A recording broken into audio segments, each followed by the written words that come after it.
done 6 of these, I'm now an expert at cleaning these fish. So we've got scorpion fish right here. Super annoying, super dangerous kind of fish to do. We're gonna dry age them for a couple days after we clean them. But I'm trying to figure out the best way to clean them. So this is what I've come up with so far. The areas of danger are obviously here, which are filled with poison apparently. So if you get one in your finger, you're pretty fucked up.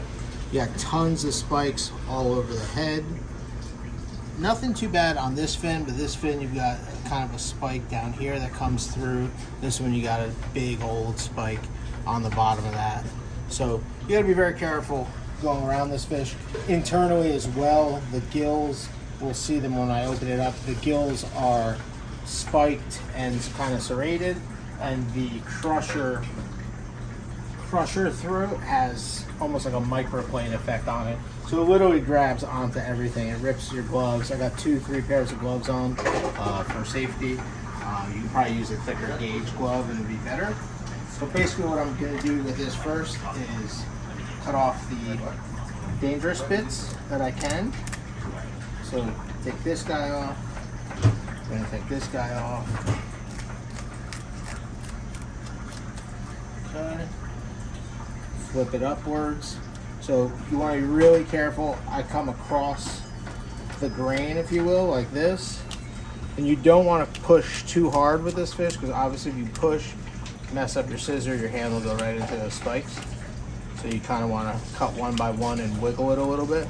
Especially once you get up here, they're super thick, and you really need a kind of a strong scissor to get through all that.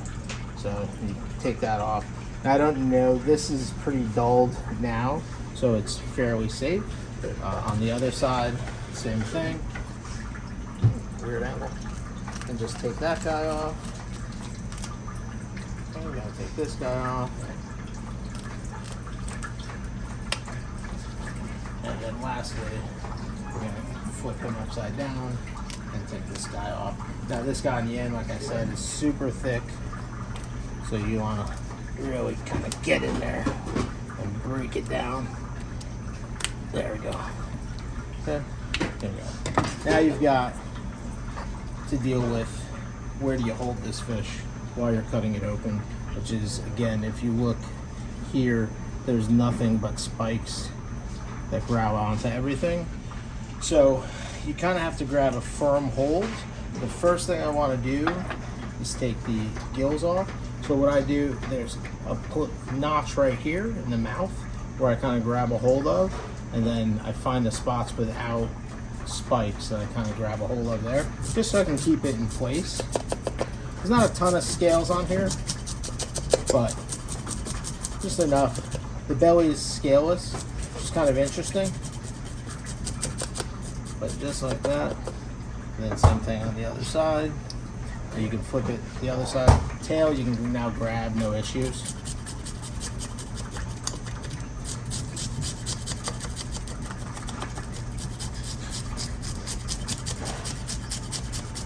Just like that. So now you got this part here.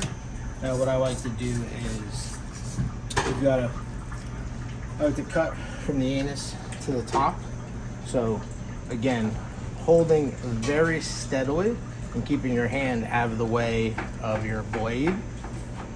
You're gonna cut in here, and then once you get to this point, which is this cross section of the fins, it gets a little harder. So you really want to brace it and kind of push in without getting too crazy and then cutting yourself, which is, again, what you want to avoid. I come all the way to the tip, then I take my knife. Again, in here, super safe, nothing there, so I can kind of stick my thumb in there comfortably. Detach the throat. This is a little bit annoying because you really got to get in there and cut through the throat and the gills. All right? You want to detach all that. And they are very thick, so they aren't that easy to cut through. Okay? So now they're through. You got them all. You do not do what I just did there. Just stick your finger in between there because it grabs everything. And then down here, you're not safe. These are almost like the gizzards of a chicken, and this helps grab what it eats, and it is covered in spikes as well.